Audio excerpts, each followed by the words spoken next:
Edward Gallagher, 40 ans, est notamment accusé de meurtre avec préméditation, tentative de meurtre sur 2 civils à l'aide de son fusil de précision et obstruction à la justice.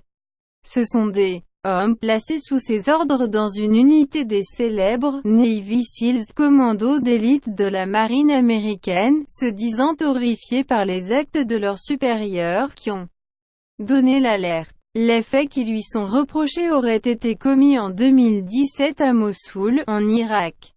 Des troupes américaines y avaient été déployées aux côtés des forces irakiennes pour reprendre des quartiers de la ville aux mains des combattants du groupe État islamique, lui.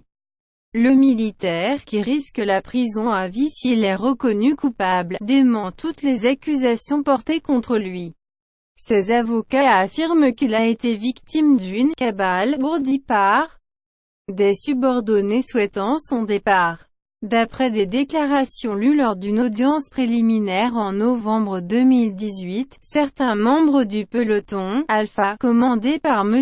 Gallagher, étaient si bouleversés par son comportement qu'ils avaient trafiqué son fusil de sniper pour le rendre moins précis et tiraient des coups de semonce pour faire fuir les civils avant que leur chef n'ait le temps d'ouvrir le feu sur eux.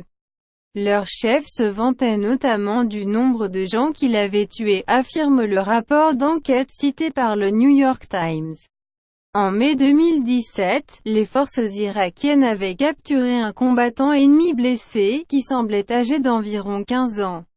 D'après des témoignages de membres des SEALs, alors qu'un médecin était en train d'administrer des soins au jeune homme, le chef Gallagher s'était approché sans un mot et avait poignardé le prisonnier à plusieurs reprises dans le cou et la poitrine avec un couteau de chasse. Quelques minutes plus tard, M. Gallagher et son officier commandant avaient rassemblé des commandos présents pour une séance de photos près du corps, comme un trophée.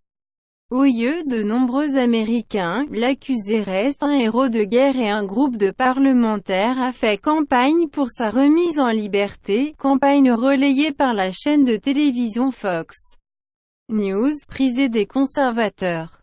Le président Donald Trump s'est lui-même récemment ému des poursuites engagées contre Edward Gallagher et certains autres soldats américains accusés de crimes de guerre, n'excluant pas de les gracier. Le procès doit durer 2 à 3 semaines.